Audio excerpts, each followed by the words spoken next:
Disse o Senhor a Moisés: agora verás o que hei de fazer a Faraó, pois por mão poderosa os deixará ir, e por mão poderosa os lançará fora da sua terra.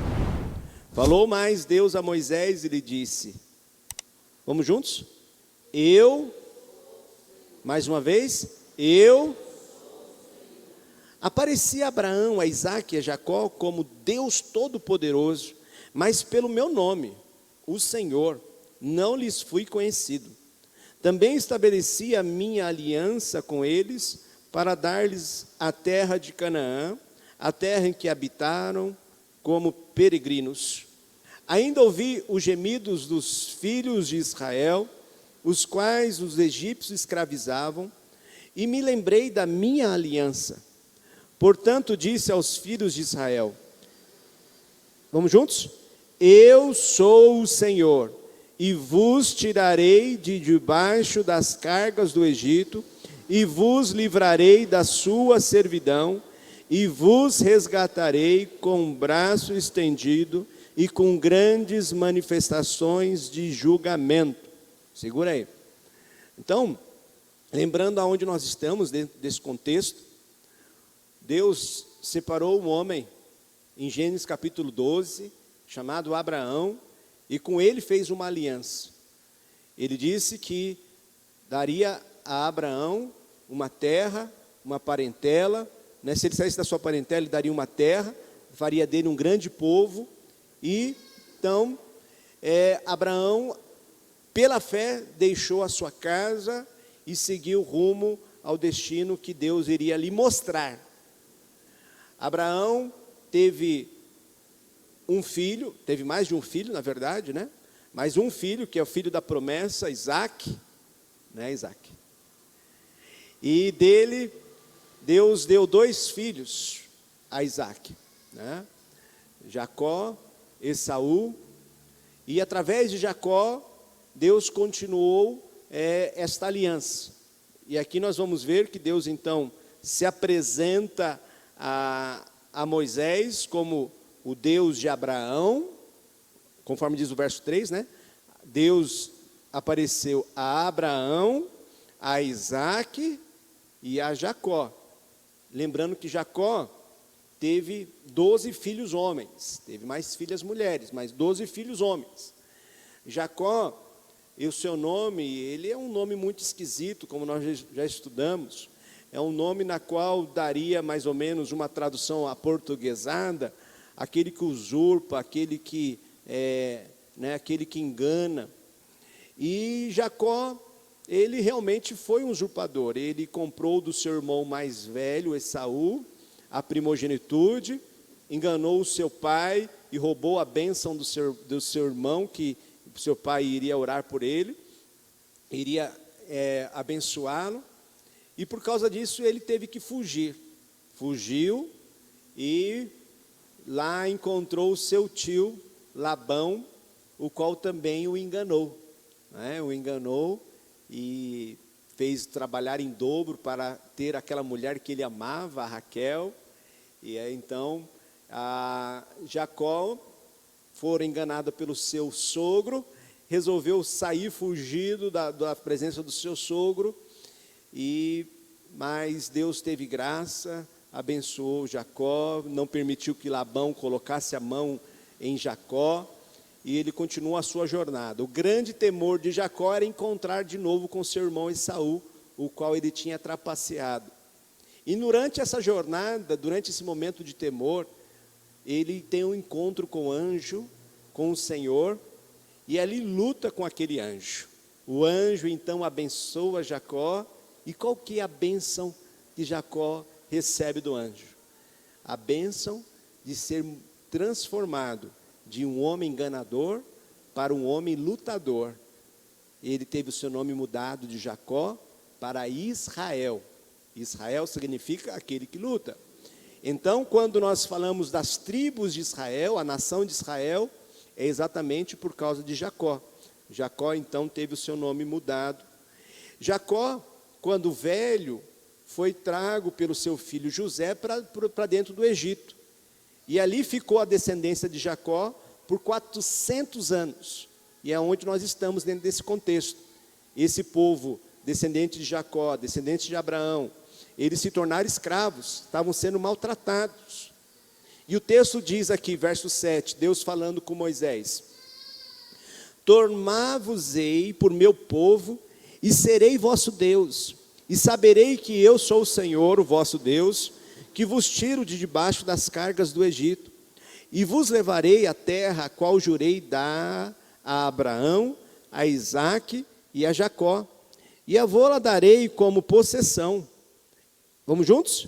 Eu sou, mais uma vez, eu. Muito bem. Desse modo falou Moisés aos filhos de Israel, mas eles não atenderam a Moisés por causa da ânsia de espírito e da dureza e da dura escravidão.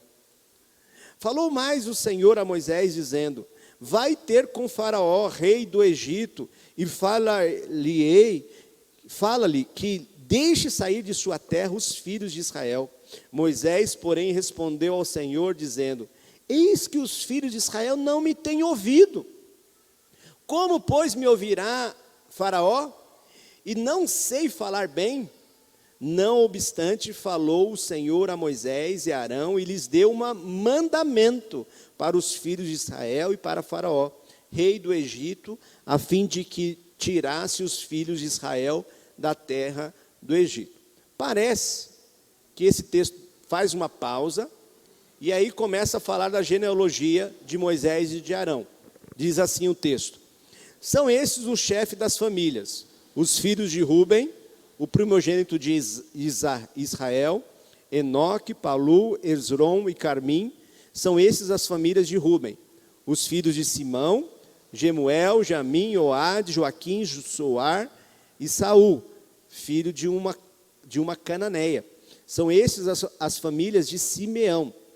São esses os nomes dos filhos de Levi, segundo as suas gerações: Gerson, Coate, Merar, e os da família da vida de Levi. E os anos da vida de Levi foram 137. Os filhos de Gerson, Libne e Simei, segundo as suas famílias.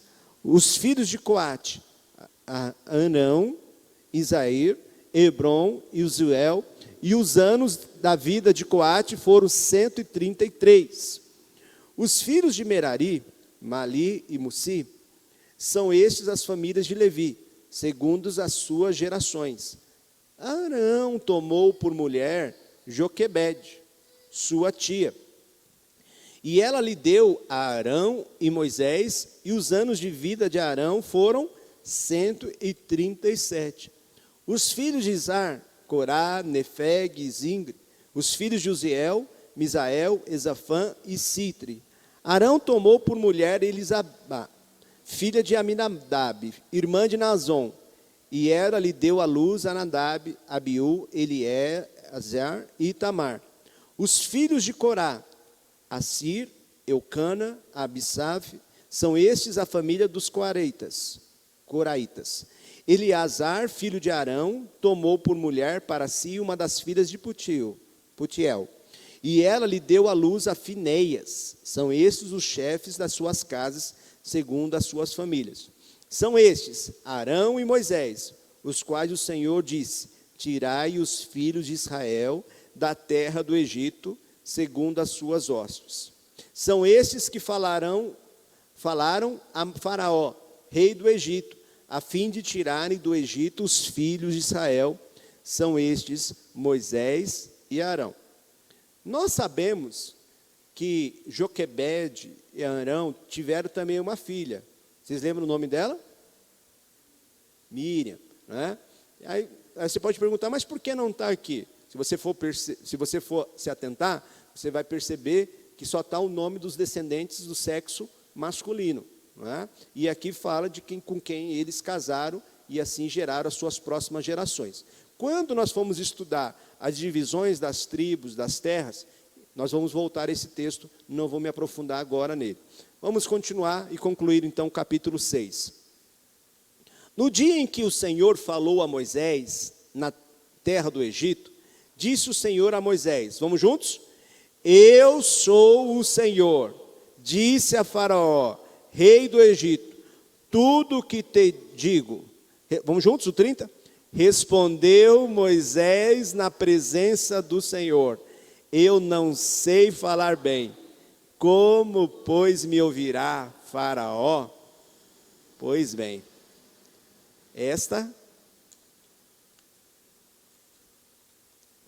talvez dois textos chaves aqui, para nós entendermos o capítulo 6.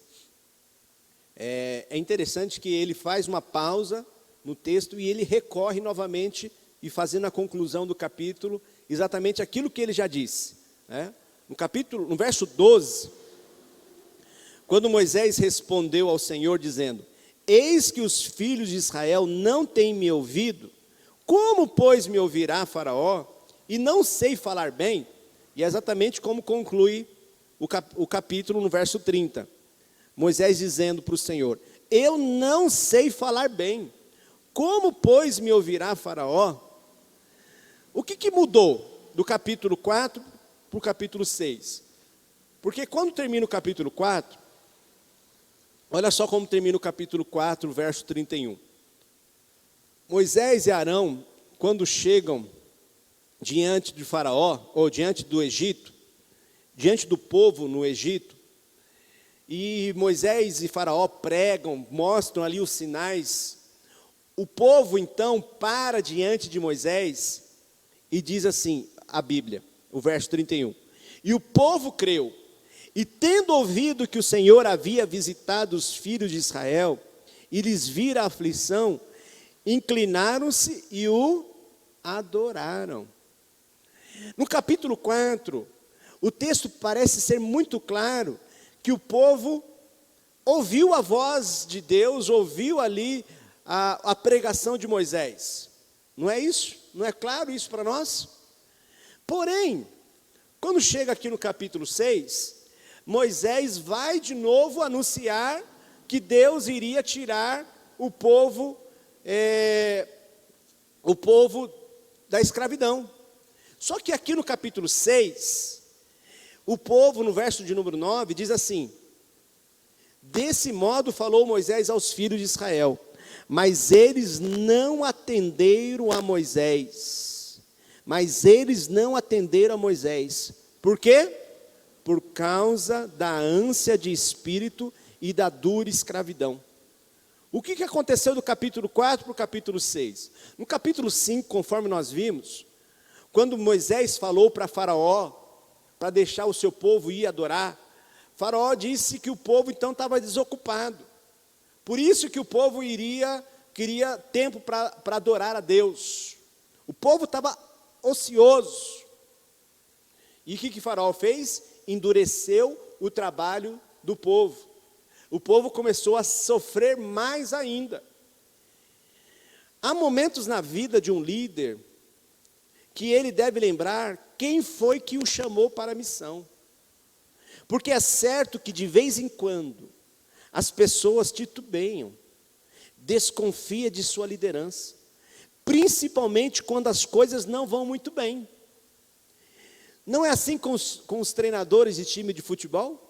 Quando perdem 2, 3, 4 jogos, o torcedor começa a falar? Troca o treinador. Então, quando as coisas não vão bem, quando a situação não vai bem, geralmente é a culpa de alguém. O do treinador, do presidente, do governador, do vereador. Não é assim? Sempre a liderança é responsável. Mas nesse caso, nós vemos então que Moisés e Arão, Moisés principalmente, né, o povo não ouviu a voz dele. Por quê? Porque o povo começou a sofrer mais ainda. Aí eles falaram, não vou mais com Moisés, que isso? Estou pagando pato, estou aqui sofrendo mais ainda. Não pode ser de Deus um negócio desse. Esse líder me conduzir a essa situação. Oswald Sander escreveu um livro chamado Liderança Espiritual. E ele escreveu dizendo o seguinte: O líder deve ser alguém que, embora aceite a amizade e o apoio de todos que possam oferecê-los, tenha recursos suficientes para proporcionar-se sozinho, mesmo em face da mais feroz perseguição, no desempenho de suas responsabilidades. Ele ou ela deve estar preparado para não ter ninguém senão Deus. Êxodo capítulo 6, Moisés, porém, respondeu, no verso 12, Moisés, porém, respondeu ao Senhor, dizendo: eis que os filhos de Israel não têm ouvido. Como, pois, me ouvirá Faraó?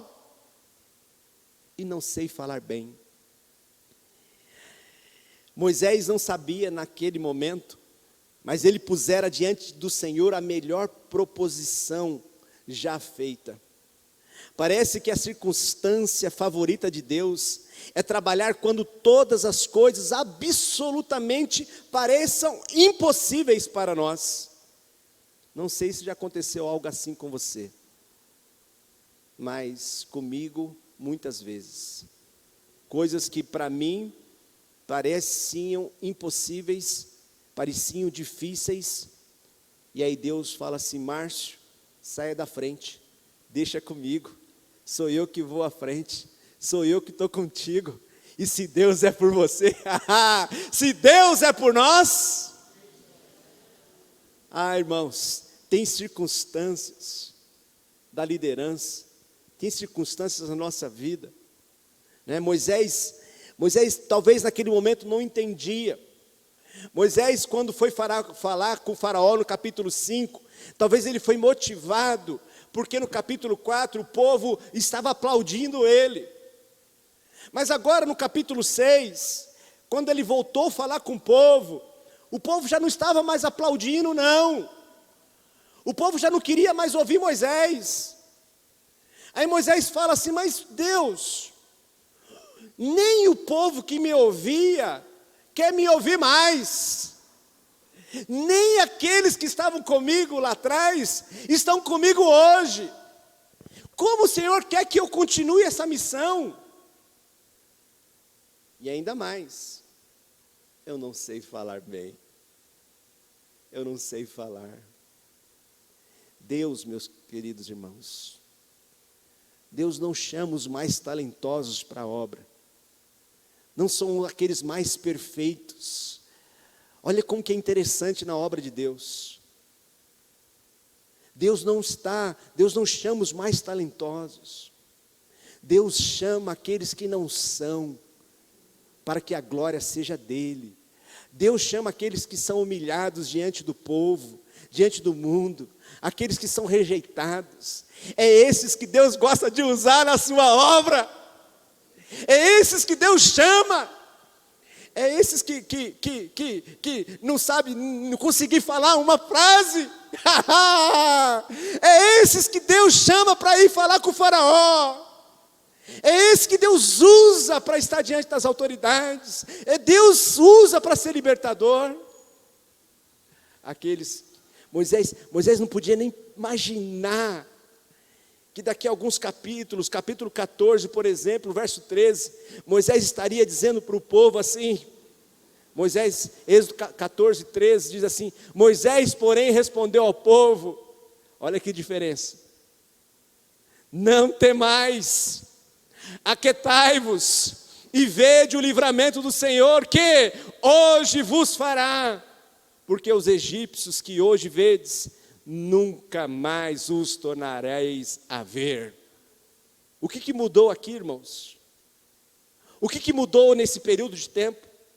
Aquele Moisés com 40 anos no palácio, que achava que era o cara, que achava que estudou nas melhores faculdades do Egito, teve os melhores professores, comeu dos melhores banquetes, mas aquele dia que ele desceu do palácio e falou: hoje eu vou libertar o meu povo, viu lá um faraó, um egípcio lutando com um hebreu, e na força do braço matou aquele egípcio e escondeu na areia.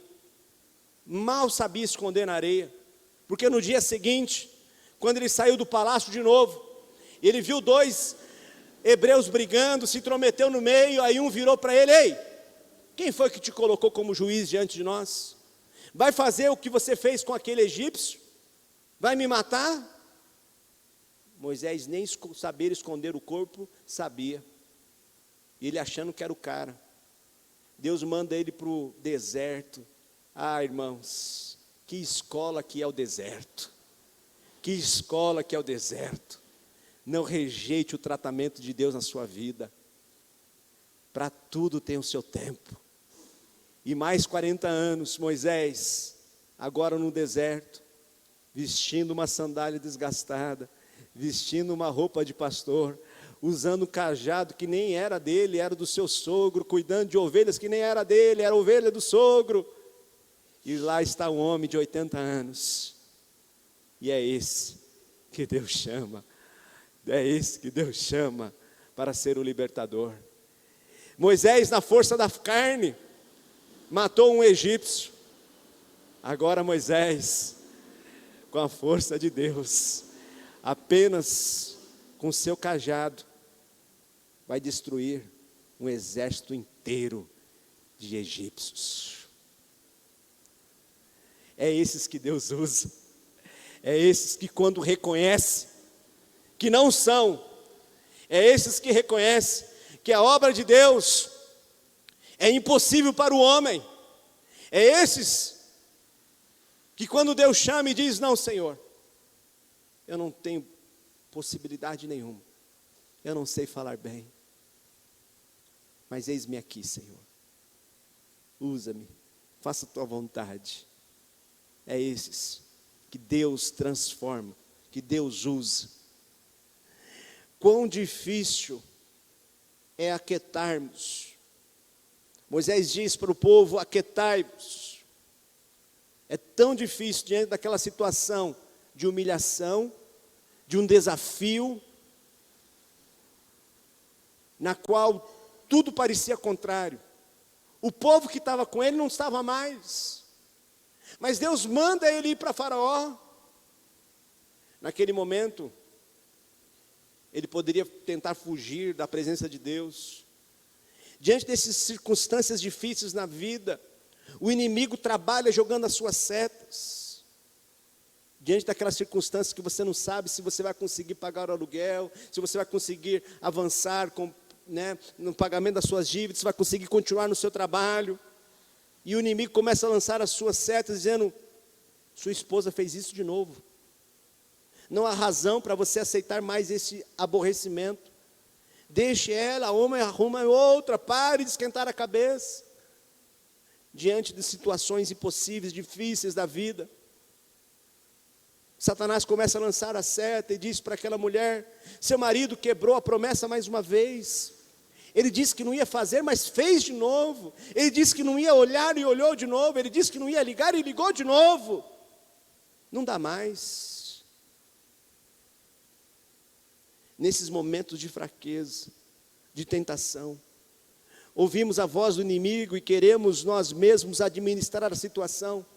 Quantas vezes queremos pegar a rédea e direcionar o curso da nossa vida? Ei, meu irmão e minha irmã, ou você está com Deus e na direção de Deus, ou você está no seu caminho próprio. Mas quando você está no caminho de Deus, quando Deus é por você, quem será contra? Mas aí quando você toma as rédeas, quando você toma a direção, nesse momento de fraqueza, de tentação, ouvimos a voz do inimigo e queremos nós mesmos administrar a situação. Nestas horas precisamos lembrar e ouvir a voz de Deus dizendo: olha só o que Deus disse para Moisés, verso 2. Ele diz, falou mais Deus a Moisés e ele disse, vamos juntos? Eu sou o Senhor. Olha o que ele diz no verso 6, põe lá, verso 6. Portanto disse aos filhos de Israel, vamos juntos? Eu sou o Senhor. Olha o que ele diz no verso 7. Tomar-vos-eis por meu povo e serei vosso Deus e sabereis que, vamos juntos? Eu sou o Senhor. Olha só o que ele diz no verso 8. E vos levarei à terra, qual jurarei dar a Abraão, Isaque e Jacó, e vos larei como possessão. Vamos juntos? Eu sou o Senhor. Olha o que ele diz no verso 29. Disse o Senhor a Moisés, vamos juntos? Eu sou o... Em momentos de dificuldades na vida, em momentos nas quais parece impossível prosseguir, olhe para o alto, lembre-se que você tem sobre a sua vida aquele que é o Senhor. Vezes seguidas ele diz: Moisés, veja Moisés, seus olhos estão de novo fixos no lugar errado, põe os seus olhos sobre mim, olhe para mim e lembre-se, Moisés, quem eu sou. Lembre-se, Moisés, pare de ficar olhando para a circunstância. Eu sou o Senhor. Deixa eu perguntar para você, quem é o Senhor para você? Quem é o Senhor para você? Faraó, no capítulo 5, no verso 2, vai dizer: quem é o Senhor? Talvez essa é a grande pergunta do texto. Quem é o Senhor? Faraó pergunta para Moisés: quem é o Senhor para que eu me importe? Para que eu lhe ouça a sua voz? Quem é o Senhor? Se este é o Senhor da sua vida, a sua postura não pode ser igual de Faraó. Faraó não ouviu a voz de Deus, não viu a Deus. Mas Moisés, apesar das suas limitações, apesar de ser um homem limitado, Moisés ouviu a voz do seu Senhor. Faraó iria aprender com a mão forte e poderosa quem é o Senhor. E para você, meu irmão, para você, minha irmã, quem é o Senhor para a sua vida? O Salmo 113, verso 5, ele diz assim: quem há semelhante ao Senhor nosso Deus, cujo trono está nas alturas, que se inclina para ver o que se passa no céu e sobre a terra. Olha só, diferente de alguns líderes religiosos que dizem que Deus está no seu trono e de lá assiste tudo, está lá estático. Não, Deus não está estático. Deus, apesar de ser um Deus transcendente, Deus é um Deus imanente, Ele se faz presente aqui nesta hora, meu irmão. Olha o verso 7, Ele ergue do pó o desvalido e do monturo o necessitado. Ele ergue do pó o desvalido e do lixo o necessitado. Para quê? Olha o verso 8. Ai, irmãos, lendo esse texto, não dá para lembrar, esquecer de onde Deus me tirou. Se alguém estava no monturo, no lixo, eu era um deles. Mas olha o que Deus faz com aqueles assim como eu, que um dia estavam no lixo. Ele diz, verso 8, para sentar, vamos juntos, para o assentar ao lado dos príncipes, sim, com os príncipes do seu povo. Faz que a mulher estéril viva em família e seja alegre. Quem é o Senhor? Quem é o seu Senhor? O meu Senhor é especialista em transformar vidas.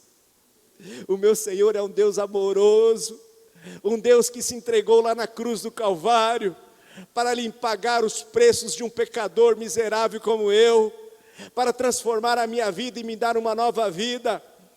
É um Deus que te ama, meu irmão e minha irmã. É um Deus que está com aqueles que o amam. É um Deus que está conosco, e todas as coisas cooperam para o bem daqueles que amam ao Senhor, daqueles que são chamados pelo seu nome. E você pertence a quem? Quem é o seu Senhor? Há dias, há semanas, há meses que nada parece, que nada vai bem. Há anos que parece que é melhor apagar do mapa. Os irmãos sabem como foi difícil a virada do ano para mim, como foi difícil o começo do ano. Meu filho chegou e disse, pai, perguntou para minha esposa, por que o pai está tão triste? Pessoa tão querida que eu amo, estava lá mais de quase 50 dias no hospital, foi isso, Maria? Quase 50 dias, como eu não ia sofrer com isso?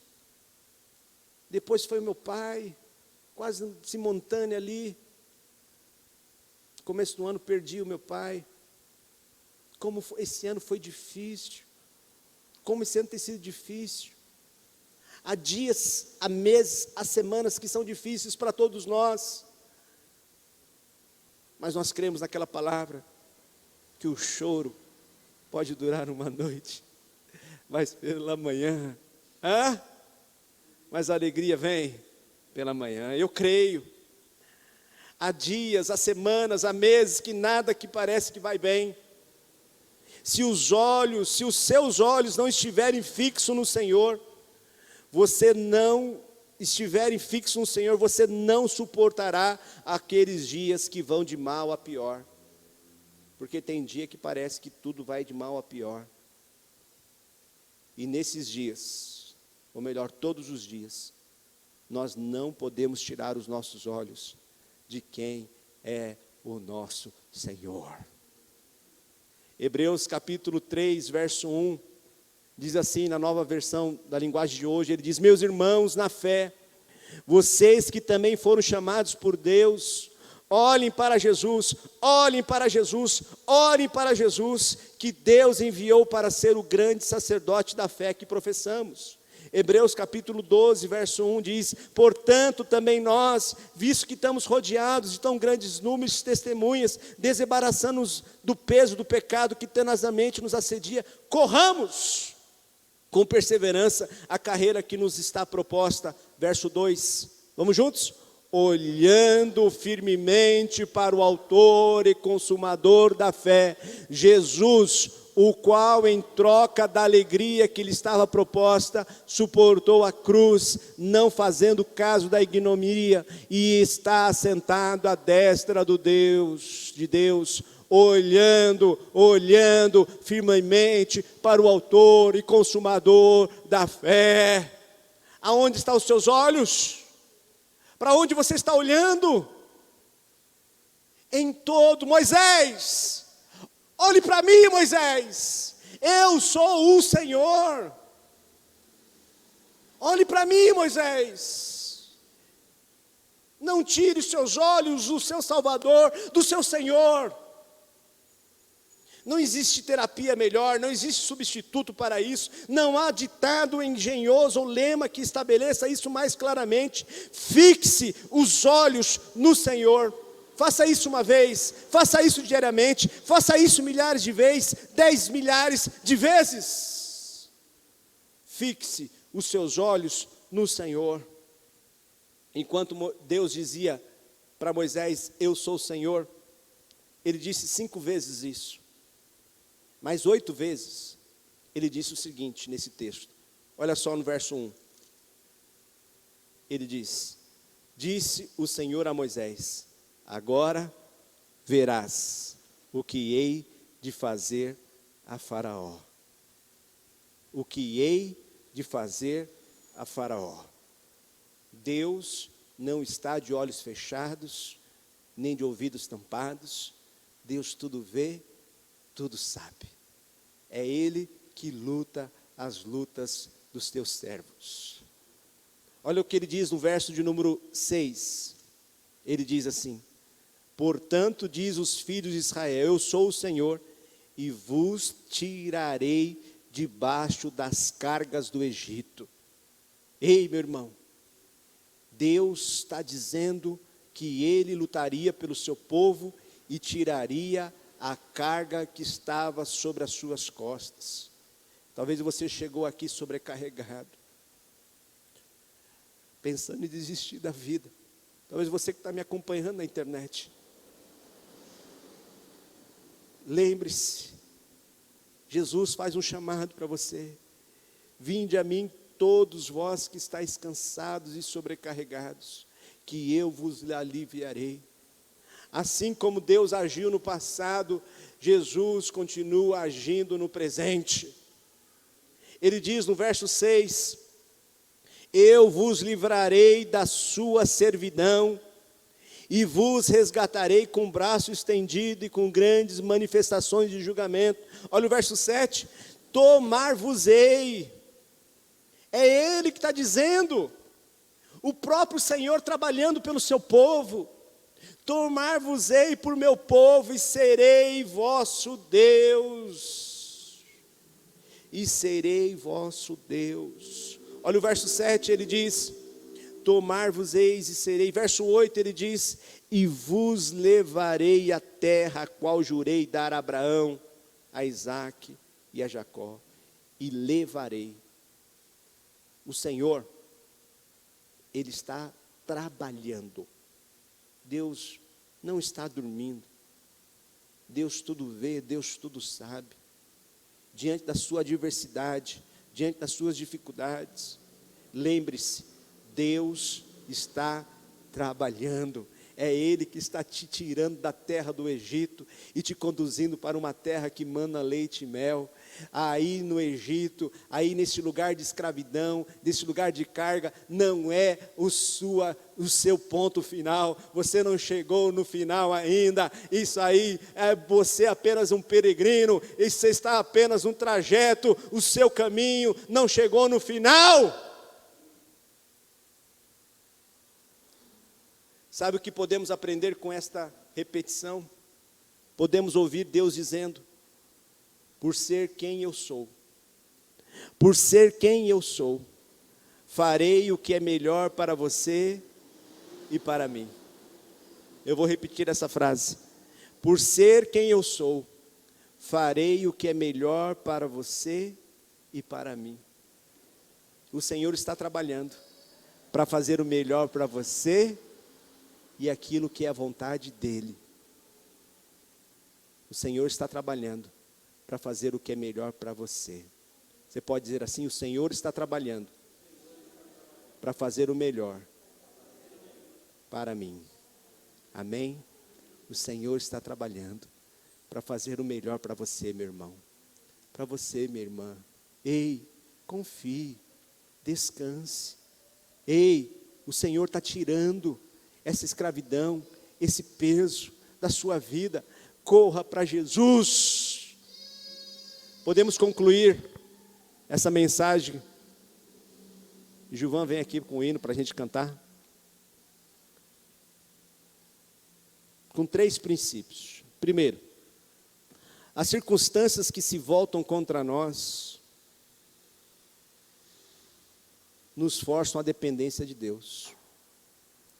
Quantas vezes você bateu no peito e disse assim, eu posso, eu sou o cara, eu sou a mulher, eu vou arrebentar, eu vou fazer na força do braço, vai dar certo, é fácil, eu já fiz isso tantas vezes. E de repente você viu que você não era tudo isso. Você viu que você não podia nada.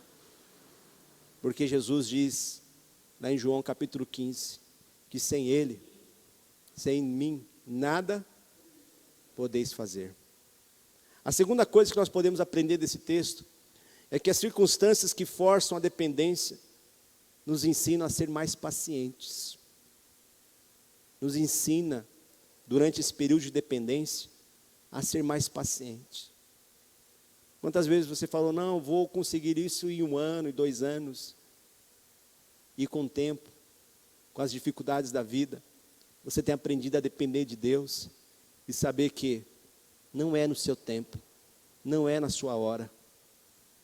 O tempo certo não é o cronos, não é aquilo que está no relógio, a nossa cronologia. O tempo certo, o tempo adequado para a sua vida é o Kairos, é o tempo de Deus. E o Kairos de Deus é o tempo certo. E a terceira lição que nós podemos ver com esse texto é que as circunstâncias que nos ensinam a ser pacientes, elas nos tornam homens e mulheres mais sábios. Homens e mulheres mais sábios. Tiago, capítulo 1, verso 2, diz assim, meus irmãos, tende por motivo de toda alegria o passardes por várias provações, sabendo que a provação da vossa fé, uma vez confirmada, produz perseverança. Ora, a perseverança deve ser ação completa para que sejais perfeitos e íntegros e nada deficientes. Se porém algum de vós necessita de sabedoria, peça a Deus, que a todos dá liberalmente e nada lhes improperá, e ser-lá concedida. Então nesta noite, está difícil? Está doendo? Está cansado? Está sobrecarregado? Corra para Jesus. Peça sabedoria a Ele. Peça que Ele te fortaleça. Porque em Cristo Jesus, você é mais do que vencedor.